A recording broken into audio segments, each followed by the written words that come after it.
السلام علیکم ورحمۃ اللہ وبرکاتہ۔ بسم اللہ الرحمن الرحیم۔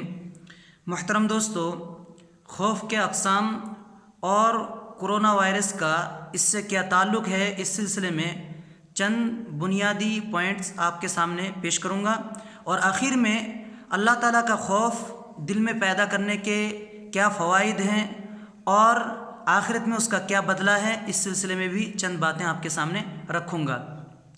ناظرین، سب سے پہلے ہم بات کرتے ہیں خوف کے اقسام کے سلسلے میں۔ خوف اولاً اس کی 3 قسمیں ہیں: خوف مباح، خوف محبوب اور خوف مذموم۔ خوف مباح کا مطلب یہ ہے کہ ایسا خوف، ایسا ڈر جو انسان کی فطری طور پر، طبیعی طور پر انسان ڈرتا ہے اپنے دشمن سے، اپنے ایسے موذی جانور سے جو اس کو تکلیف پہنچاتا ہو، تو ان تمام چیزوں سے ڈرنا یہ مباح ہے، جائز ہے، شریعت میں اس پر کوئی پکڑ نہیں ہے۔ اور ایسا خوف، ڈر اگر کسی کے دل کے اندر پیدا ہو جائے اسباب پائے جانے کے بعد، تو اس کا ایمان کا کوئی نقص بھی نہیں ہوتا ہے، کیونکہ اللہ تعالیٰ نے موسیٰ علیہ السلام کا واقعہ ذکر کرتے ہوئے فرمایا: فخرج منہا خائفا یترقب۔ موسیٰ علیہ السلام مصر سے بھاگ رہے تھے ڈرتے ہوئے، اور ادھر ادھر دیکھ رہے تھے، تاک رہے تھے کہ کوئی شخص مجھے مصر سے نکلتے ہوئے، بھاگتے ہوئے نہ دیکھ لے اور کہیں میں پکڑا نہ جاؤں۔ اس ڈر اور خوف کے اندیشے کو لے کر وہ مصر سے نکل رہے تھے۔ تو اس سے پتہ چلا کہ انسان کے اندر اگر اپنے دشمن کا خوف، کسی موذی جانور، ایسے جانور جو اس کو تکلیف پہنچاتا ہو، تو ان جانوروں کا خوف، ڈر اگر انسان کے دل میں پیدا ہو جائے تو اس پر شریعت کا کوئی مواخذہ نہیں۔ اللہ تعالیٰ نے نبوت عطا کرنے کے بعد موسیٰ علیہ السلام کو، حضرت موسیٰ علیہ السلام اور ان کے بھائی کو حکم دیا کہ وہ جا کے فرعونیوں کو دعوت دیں، اہل مصر کو دعوت دیں۔ تو اس پر بھی حضرت موسیٰ علیہ السلام نے وہی خدشہ، وہی ڈر، خوف اللہ تعالیٰ کے سامنے رکھا اور کہا کہ اللہ تعالیٰ، میں نے تو ان کے ایک آدمی کو قتل کر دیا، تو مجھے اس بات کا ڈر ہے کہیں بدلے میں وہ مجھے قتل نہ کر دیں۔ تو دیکھیے، اگر انسان کا ڈر، اپنے دشمن کا ڈر یا کسی اور چیز کا ڈر دل میں ہو تو اس پر شریعت کا کوئی مواخذہ نہیں، کوئی پکڑ نہیں، یہ بات بالکل صاف ہے۔ اسی کو کہتے ہیں خوف مباح، جائز ہے۔ اب ہم بات کرتے ہیں خوف محبوب یا خوف محمود، جو اللہ تعالیٰ کو پسندیدہ ہے۔ وہ خوف، الخوف من اللہ، یعنی اللہ تعالیٰ کا ڈر، اس کا خوف۔ اللہ تعالیٰ کا ڈر، اللہ تعالیٰ کا خوف انسان کو اپنے دل میں رکھنا، پیدا کرنا، یہ فرض ہے، واجب ہے، اور یہ عبادت ہے۔ اللہ تعالیٰ نے حکم دیا: وَيُحَذِّرُكُمُ اللَّهُ نَفْسَهُ، کہ اللہ تعالیٰ تم سب کو اپنی ذات سے ڈراتا ہے۔ ذَلِكَ يُخَوِّفُ اللَّهُ بِهِ عِبَادًا يَا عِبَادِي فَاتَّقُونِ، اے میرے بندو، تم مجھے سے ڈرو، میرا تقوی اختیار کرو۔ تو اس سے صاف ظاہر ہوا کہ اللہ تعالیٰ کا خوف، اللہ تعالیٰ کا ڈر پیدا کرنا، اللہ تعالیٰ سے ڈرنا، یہ واجب ہے، عبادت ہے، کیونکہ اللہ تعالیٰ نے اس کا حکم دیا۔ دوسری بات، یہ واجب اور عبادت ہونے کی ایک دوسری بات یہ ہے کہ اللہ تعالیٰ نے اس کو شرط قرار دیا، ایمان کا شرط قرار دیا اپنے خوف کو۔ اللہ تعالیٰ نے فرمایا: انما ذالکم الشیطان یخوف اولیاء فلا تخافوہم وخافونی ان کنتم مؤمنین، کہ شیطان اپنے دوستوں کو، اپنے چیلے چپاٹوں کو دہشت میں ڈالتا ہے، ان کو خوف زدہ کرتا ہے، تو خبردار تم شیطان کے چیلے چپاٹوں سے، شیطانوں سے نہ ڈرنا، بلکہ صرف مجھ ہی سے ڈرنا اگر تم پکے مومن ہو۔ تو ایمان کے لیے یہاں پہ اللہ تعالیٰ نے ڈر کو شرط قرار دیا ہے۔ تو ایک تو اللہ تعالیٰ نے حکم دیا ہے ڈرنے کا، اور دوسرا ایمان کا شرط قرار دیا۔ ان دونوں باتوں سے پتہ چلا کہ اللہ تعالیٰ کا خوف انسان کے لیے فرض ہے، واجب ہے، اور یہ عبادت ہے۔ اب ہم بات کرتے ہیں خوف مذموم۔ خوف مذموم میں 3 چیزیں آتی ہیں: اللہ تعالیٰ کی رحمت سے مایوس نا امید ہونا، اللہ تعالیٰ کی رحمت سے مایوس ہونا، نا امید ہونا، یہ حرام ہے، ناجائز ہے، کبیرہ گناہ ہے۔ کوئی شخص اگر اللہ تعالیٰ کی رحمت سے مایوس ہو جاتا ہے تو یہ کبیرہ گناہوں میں سے ایک کبیرہ گناہ ہے، اور بسا اوقات یہ ایمان سے بھی خارج ہو سکتا ہے۔ اس کے الگ الگ درجات ہیں۔ خیر، اللہ تعالیٰ نے فرمایا وَمَن يَقْنَطُ مِن رَحْمَةِ رَبِّهِ إِلَّا الضَّالُّونَ، کہ صرف گمراہ لوگ ہی اپنے رب کی رحمت سے مایوس ہوتے ہیں۔ تو گمراہ لوگوں کا یہ طریقہ ہے کہ وہ اپنے رب کی رحمت پر امید نہیں باندھتے، اس سے مایوس ہو جاتے ہیں بہت جلدی۔ اسی طرح اللہ تعالیٰ نے حضرت یعقوب علیہ السلام کا واقعہ ذکر کیا۔ حضرت یعقوب علیہ السلام نے اپنے بیٹوں کو منع کیا،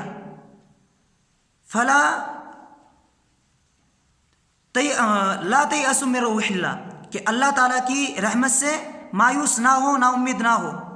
انہ لا ییأس من روح اللہ الا القوم الکافرون، صرف کافر ہی لوگ جو اللہ کو نہیں مانتے، وہی لوگ اللہ تعالیٰ کی ذات سے، اللہ تعالیٰ کی رحمت سے مایوس ہوتے ہیں۔ تو پتہ چلا کہ مایوس ہونا گمراہ لوگوں کا، مایوس ہونا ان لوگوں کا شیوا ہے جو اللہ پر ایمان نہیں رکھتے۔ تو یہ کبیرہ گناہوں میں سے ایک کبیرہ گناہ ہے، اس سے پرہیز کرنا چاہیے۔ اس سلسلے میں ایک ویڈیو پہلے سے ہی چینل پر موجود ہے، میں ڈسکرپشن میں اس کا لنک دے دوں گا۔ اب آتے ہیں اور جو دو قسمیں ہیں خوف مذموم کی، یہ تو پہلی قسم۔ دوسری قسم یہ ہے الخوف الشرکی، شرکیہ خوف۔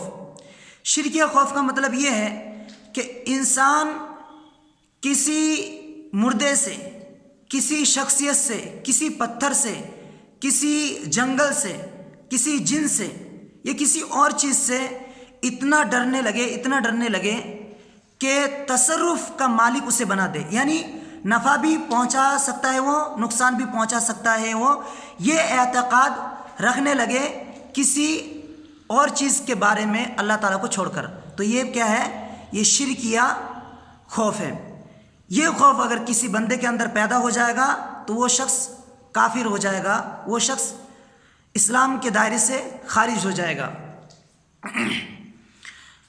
اللہ تعالیٰ نے فرمایا وَلَمْ يَخْشَ إِلَّا اللَّهُ، جو لوگ اللہ پر ایمان رکھتے ہیں، نمازوں کی پابندی کرتے ہیں، زکوٰۃ دیتے ہیں، وہ صرف اور صرف اللہ تعالیٰ ہی سے ڈرتے ہیں۔ تو مومن کی شان یہ ہے، ایمان والے کی شان یہ ہے کہ وہ صرف اللہ تعالیٰ سے ڈرے، کسی اور سے نہ ڈرے۔ إِن نَقُولُ إِلَّا تَرَاكَ بَعْضُ آلِهَتِنَا بِسُوءٍ، کہ کافر لوگ، مشرک لوگ یہ اپنے معبودوں سے، پتھروں سے، درختوں سے اور جتنے بھی ان کے معبود ہیں، ان معبودوں سے تکلیف پہنچنے کا، یعنی کوئی نقصان پہنچانے کا اعتقاد رکھتے ہیں اپنے معبود کے متعلق، کہ ہمارا معبود اگر ہم ان کو چھوڑ دیں گے اور ہم اسلام قبول کر لیں گے یا دین حق کو مان لیں گے، ان کی عبادت اگر نہیں کریں گے تو یہ ہمیں نقصان پہنچائیں گے۔ اس چیز کا اعتقاد کافر لوگ رکھتے تھے۔ تو کوئی شخص اگر نفع نقصان کا اعتقاد کسی اور سے رکھتا ہے تو پھر یہ خوف نقصان کا اگر اعتقاد رہے گا تو خوف کی وجہ سے تو نقصان کا اعتقاد رکھے گا، تو پتہ چلا کہ یہ خوف شرکی ہوگا۔ اب خوف محرم، ایسا خوف جو شریعت میں حرام ہے، وہ کیا ہے؟ وہ یہ ہے، اسی طرح خوف شرکیہ کے ایک دلیل یہ بھی ہے، انما ذالکم الشیطان یخوف اولیاء، جو آیت میں نے آپ سے پہلے آپ کے سامنے پیش کی تھی، کہ شیطان اپنے چیلے چپاٹوں کو، اپنے دوستوں کو، اپنے مریدین کو خوف زدہ کرتا ہے، ان کے دل میں دہشت بٹھاتا ہے۔ تو شیطان سے کوئی شخص ڈرے، جن سے کوئی شخص ڈرے، یا پھر کسی اور چیز سے کوئی شخص ڈرے، کسی آدمی سے ڈرے، تو یہ ڈرنا ناجائز ہے۔ کیوں؟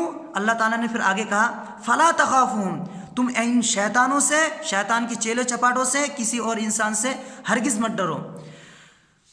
وخافونی، صرف مجھے سے ڈرو ان کنتم مؤمنین۔ تو اس آیت سے صاف ظاہر ہوا کہ کسی اور سے نہیں ڈرنا چاہیے، صرف اللہ تعالیٰ سے ڈرنا چاہیے۔ اگر کوئی شخص اللہ تعالیٰ کے علاوہ کسی اور سے ڈرتا ہے اور یہ اعتقاد رکھتا ہے کہ یہ مجھے نقصان پہنچائے گا، یہ مجھے اگر میں اس کو مان لوں گا تو یہ مجھے نفع پہنچائے گا، تو پھر یہ شرک ہو جائے گا۔ شرک محرم کا مطلب یہ ہے کہ وہ شرک جو انسان کو کسی واجب کو چھوڑنے یا کسی حرام کام کے کرنے پر آمادہ کرتا ہو، ایسے شرک کو شرک محرم کہتے ہیں۔ اللہ تعالیٰ نے فرمایا فَاللَّهُ أَحَقُّ أَن تَخْشَوْا إِن كُنتُم مُؤْمِنِينَ، اگر تم مومن ہو تو اللہ تعالیٰ زیادہ حقدار ہے اس بات کا کہ تم اللہ تعالیٰ ہی سے ڈرو۔ اللہ کے نبی صلی اللہ علیہ وسلم کے تعلق سے سورہ احزاب میں اللہ نے فرمایا وَاللَّهُ أَحَقُّ أَن تَخْشَىٰ، اللہ تعالیٰ زیادہ حقدار ہے کہ آپ اللہ تعالیٰ سے ڈریں۔ اللہ کے نبی صلی اللہ علیہ وسلم نے فرمایا لا يمنعن احدکم رہبۃ الناس مخافۃ الناس، خبردار تم میں سے کسی شخص کو کسی انسان کا ڈر، اس کی ہیبت، اس کا خوف، اس کی دہشت حق بات کہنے سے روک نہ لے، جبکہ اس نے اس حق کو دیکھ لیا ہو، اس حق کو سمجھ لیا ہو یا اس کا علم اسے ہو گیا ہو، تو اس کے بعد اس حق کو کہنے سے، اس حق کو پہنچانے سے ہرگز نہ ڈریں، نہ رکیں۔ تو اس سے صاف معلوم ہوا کہ انسان کو اللہ تعالیٰ کا ڈر رکھنا چاہیے اور لوگوں سے ڈر کر امر بالمعروف اور نہی عن المنکر یا اسلامی فرائض واجبات کو انجام دینے سے رکے رہنا انسان کے ڈر کی وجہ سے، ایسا کرنا یہ شریعت میں حرام ہے، ناجائز ہے۔ ناظرین، آپ نے بالتفصیل جو خوف کے اقسام ہیں آپ نے سماعت فرما لیا۔ اب آپ اندازہ لگائیے آج کل ہمارے محفلوں میں اور جہاں ہم کھانے بیٹھتے ہیں یا کھا کر اٹھتے ہیں یا کھیلنے جاتے ہیں یا گھومتے ہیں یا کوئی ایک مجلس لگاتے ہیں، ہر طرح کے مجلس میں تقریباً 24 گھنٹے میں 10 بار ہم یہی چرچا کرتے ہیں کرونا وائرس کے سلسلے میں، اور کرونا وائرس کے سلسلے میں بار بار ہم چرچا کرتے رہتے ہیں۔ تو زیادہ اس کا چرچا کرنے کا نتیجہ یہ ہوا کہ ہمارے اندر کرونا وائرس کا خوف، دہشت بیٹھ گیا، اس قدر بیٹھ گیا کہ اگر کسی شخص کو کرونا وائرس ہو جاتا ہے تو وہ اپنی زندگی سے مایوس ہو جاتا ہے اور سوچتا ہے کہ شاید اب مجھے شفا نہیں ہوگا، موت کے علاوہ کوئی چارہ ہی نہیں۔ پھر وہ یہ غلط قدم اٹھاتا ہے کہ اب میں جب خود مروں گا تو 2-4 کو لے کے ہی مروں، تو دوسرے لوگوں تک پہنچنے کی کوشش کرتا ہے اور ان کو بھی اپنی جیسے بیماری میں مبتلا کرنے کی تدبیریں سوچتا ہے۔ تو یہ ایک ہمارے لیے کیا ہے، بہت ہی کہہ لیجئے نامناسب اور غیر شرعی ہم کام کر رہے ہیں، اس سے ہمیں پرہیز کرنے کی ضرورت ہے۔ یہاں تک کہ ابھی جو حالات ہیں، موسم تبدیل ہو رہا ہے تو لوگوں کو ہلکی پھلکی کھانسی یا بخار سا محسوس ہوتا ہے، اور یہ ہر دوسرے تیسرے دن، ہفتے میں 1-8 دن تو ضرور ہر شخص ایسا محسوس کرتا ہے، کھانسی جیسا یا پھر ہلکا پھلکا بخار محسوس کرتا ہے۔ تو کسی شخص کو اگر کھانسی آ رہا ہو تو وہ شخص کھانسنے سے بھی ڈر رہا ہے، اس لیے ڈر رہا ہے کہ اگر کسی نے میری کھانسی سن لی کہیں یہ نہ سمجھ بیٹھے کہ اس کو بھی کرونا ہو گیا ہے۔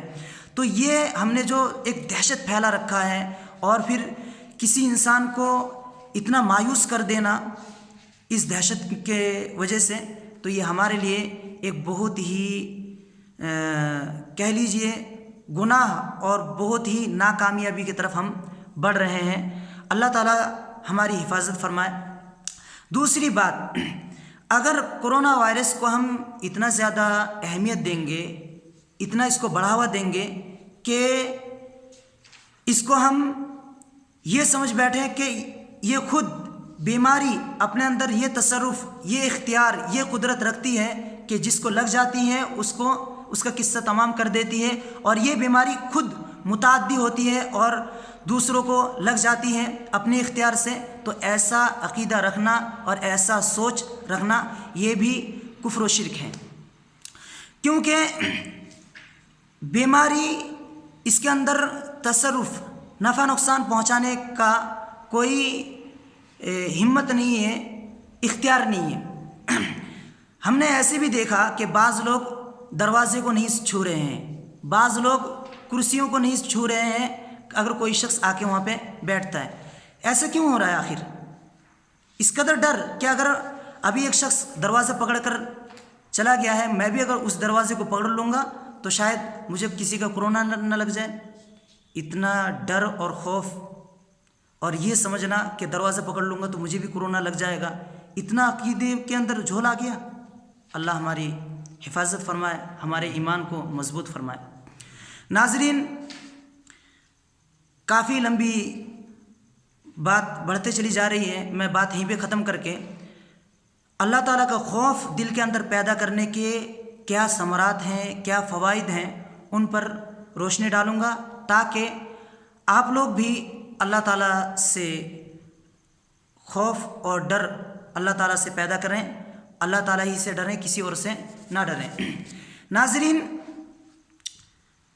کوئی شخص اگر اللہ تعالیٰ سے ڈرتا ہے اور اللہ تعالیٰ کا ڈر اس کے دل میں پیدا ہوتا ہے تو اس کے اندر خلوص کے ساتھ نیک اعمال کرنے کا جذبہ پیدا ہوتا ہے۔ اللہ تعالیٰ نے فرمایا انما نطعمکم لوجہ اللہ لا نرید منکم جزاء ولا شکورا، ہم صرف اللہ تعالیٰ کو راضی کرنے کے لیے تمہیں کھانا کھلا رہے ہیں، تم سے ہم کوئی بدلہ نہیں چاہتے۔ تو نیک عمل کرنے کا جذبہ، لوگوں کی مدد کرنے، جو بے کس ہے، بے بس ہے، غریب ہے، ان کی ضروریات کو پورا کرنے کے لیے جو ابھار رہا ہے، یہ اللہ تعالیٰ کا ڈر اور خوف کی وجہ سے۔ کیوں؟ اگلی آیت میں کہا انا نخاف من ربنا، اس لیے کہ ہم اپنے رب سے ڈرتے ہیں۔ تو انسان کے اندر جب اللہ تعالیٰ کا ڈر پیدا ہوتا ہے، اللہ تعالیٰ کا ڈر دل کے اندر اتر جاتا ہے، تو پھر وہ نیک عمل اخلاص کے ساتھ کرنے لگتا ہے۔ اس لیے کہا گیا لا نرید منکم جزاء، ہم تم سے بدلہ نہیں چاہ رہے ہیں، بدلہ تو صرف ہم اللہ تعالیٰ سے لیں گے، اللہ تعالیٰ کی رضا کے لیے ہم یہ خدمت کر رہے ہیں۔ تقوی کے خوف کی وجہ سے انسان کی بخشش ہو جاتی ہے۔ خوف یہ مغفرت کے سببوں میں سے ایک سبب ہے۔ اللہ کے نبی صلی اللہ علیہ وسلم نے بنی اسرائیل کے ایک واقعہ بیان کیا کہ ایک شخص بہت زیادہ مالدار تھا، جب موت کا وقت قریب آیا تو وہ شخص اللہ تعالیٰ سے ڈر گیا، اللہ تعالیٰ کا ڈر اس کے اندر اتنا بیٹھ گیا، اس نے اپنے بیٹوں کو بلایا اور بلا کے کہا کہ بھائی میں تمہارا کیسا باپ ہوں؟ تو بیٹوں نے کہا کہ آپ تو بہت اچھے باپ ہیں۔ پھر اس کے بعد انہوں نے کہا کہ جب میں مر جاؤں تو مجھے جلا دینا اور میرے ذرات کو، راکھ کو تیز تند ہواؤں میں اڑا دینا۔ تو بیٹوں نے اس کے مرنے کے بعد ایسے ہی کیا۔ جب ایسا کر دیا، اللہ تعالیٰ نے دوبارہ ان کو جمع کیا اور اس کے بعد پھر زندہ کر کے سوال کیا کہ آپ بتائیں آپ نے ایسے کیوں کیا ہے؟ تو پھر اس آدمی نے کہا کہ اللہ میں تیرے خوف کی وجہ سے۔ تو موت سے پہلے بنی اسرائیل کے اس شخص کو کے اندر اللہ تعالیٰ کا ڈر اور خوف اس قدر پیدا ہوا کہ اپنے بیٹوں کو وصیت کیا کہ میں نے کوئی نیک عمل تو کیا نہیں، تو جب میں مر جاؤں تو آپ ایسے ایسے کر دینا۔ اللہ تعالیٰ نے ان کو بخش دیا اور وہ جنت میں چلے گئے۔ یہ بخاری مسلم کی روایت ہے، بخاری مسلم میں یہ واقعہ موجود ہے۔ تو اس سے پتہ چلا کہ اللہ تعالیٰ کا ڈر اور خوف اگر پیدا ہو جائے تو مغفرت کا ایک سبب ہے، ذریعہ ہے۔ اللہ کے نبی صلی اللہ علیہ وسلم نے فرمایا کہ اللہ تعالیٰ فرماتا ہے میری عزت کی قسم، مجھے میری عزت کی قسم کہ میں اپنے بندے کو دو طرح کے خوف کبھی عطا نہیں کروں گا، یعنی دنیا میں بھی وہ مجھ سے ڈرتے رہے اور جب انتقال کے بعد میرے پاس آئے تو مجھ سے قیامت میں بھی مجھ سے ڈرتے رہے، ایسا نہیں ہو سکتا۔ اور اسی طرح میں اپنے بندے کو دو امن و امان عطا نہیں کروں گا، کہ دنیا میں بھی وہ بے فکر ہے، میرا ڈر کوئی ہے ہی نہیں، مجھ سے بالکل الگ تھلگ ہے، اور آخرت میں بھی اسے میرا کوئی خوف نہ ہو، ڈر نہ ہو، ایسا نہیں ہو سکتا۔ فَإِذَا أَمِنَنِي فِي الدُّنْيَا أَخَفْتُهُ يَوْمَ الْقِيَامَةِ، کہ جب بندہ دنیا میں مجھ سے ڈرنے لگتا ہے، مجھ سے ڈرتا ہے، ڈر کر زندگی گزارتا ہے، تو آخرت میں اس کو امن و امان کی زندگی دیتا ہوں، یعنی قیامت کے دن اسے کوئی ڈر نہیں ہوگا، کوئی خوف نہیں ہوگا، وہ بالکل مامون ہوگا، فری ہوگا بالکل۔ اسی طرح آگے پھر اللہ کے نبی نے فرمایا، اور جو شخص دنیا میں مجھ سے نہیں ڈرتا، آخرت میں اس کو میں خوف زدہ کروں گا، اس کو میں ڈراؤں گا۔ یہ سلسلۃ الاحادیث الصحیحہ میں یہ روایت موجود ہے۔ تو اس سے پتہ چلا کہ اللہ تعالیٰ کا ڈر اور خوف آخرت میں قیامت کے دن، جس دن نفسی نفسی کا عالم ہوگا، اس دن آپ بالکل بے فکر ہوں گے، بالکل مامون ہوں گے، امن و شانتی میں ہوں گے۔ تو اس لیے اللہ تعالیٰ کا خوف پیدا کرنے کی ضرورت ہے۔ جو شخص اللہ تعالیٰ کا خوف اختیار کرتا ہے تو وہ اپنے نفسانی تمام خواہشات کو یہ خوف توڑ دیتا ہے، اور نفسانی جو لذات ہیں ان لذات کو ڈھا دیتا ہے۔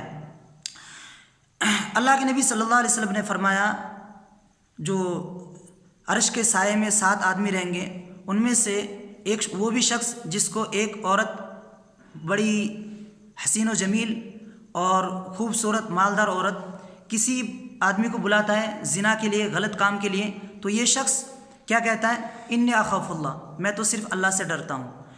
تو اللہ تعالیٰ کا خوف اور ڈر انسان کے دل میں اگر پیدا ہو جائے تو اس سے کیا ہوتا ہے کہ انسان اپنے وہ تمام گناہ جس سے وقتی طور پر انسان کو لذت حاصل ہوتا ہے، ان گناہوں سے بھی وہ نفرت کرنے لگتا ہے، ان گناہوں کی نفرت بھی اس کے دل میں بیٹھ جاتا ہے۔ یہی وجہ ہے کہ ایک حسب و نسب والی اور بہت مالدار حسین و جمیل عورت اس کو غلط کام کے لیے دعوت دے رہا ہے، اور یہ اس دعوت کو ٹھکرا رہا ہے۔ اسی طرح اگر کوئی شخص خوف اللہ تعالیٰ کے اختیار کرتا ہے تو عرش کے سائے میں رہے گا۔ وَرَجُلٌ ذَكَرَ اللَّهَ خَالِيًا فَفَاضَتْ عَيْنَاهُ، کہ اللہ تعالیٰ کی یاد اور اپنے گناہوں پر ندامت اور ڈر، اللہ تعالیٰ کا خوف اس کے اوپر حاوی آ جاتا ہے، اور پھر اس کے آنکھوں سے آنسو بہہ پڑتا ہے، تو ایسا شخص بھی قیامت کے روز عرش کے سائے کے نیچے رہے گا۔ اس کے علاوہ بے شمار اور فضائل ہیں، تو ان تمام فضیلتوں کو مد نظر رکھتے ہوئے آپ اللہ تعالیٰ کا خوف، اللہ تعالیٰ کا ڈر اپنے اندر پیدا کریں، توبہ استغفار زیادہ سے زیادہ کریں، نیک اعمال کی کوشش کریں، اور افواہوں میں مت جائیں، اور ڈر اور خوف کا ماحول پیدا ہرگز نہ کریں، اور زیادہ سے زیادہ اس ویڈیو کو اپنے دوستوں احباب تک پہنچانے کی کوشش کریں، تاکہ ہمارے اندر سے جو ایمان اس قدر کمزور ہو گیا ہے اور ہم ایمان سے ہاتھ دھو رہے ہیں، آہستہ آہستہ ہمارے ایمان اور زیادہ مضبوط ہو جائے، اور ان تمام کوتاہیوں سے ہم بچ سکیں۔ اللہ تعالیٰ مجھے بھی اور آپ کو بھی ایمان کی حفاظت کرنے کی توفیق عطا فرمائے، اور اپنے محفلوں میں کرونا وائرس کا تذکرہ بالکل ختم کر دو۔ اگر آپ اپنے محفلوں میں کرونا وائرس کا تذکرہ زیادہ سے زیادہ کرو گے تو اس کا ڈر تو خود بخود بیٹھ ہی جائے گا، اس لیے اس سے پرہیز کریں اللہ کے واسطے۔ والسلام علیکم ورحمۃ اللہ وبرکاتہ۔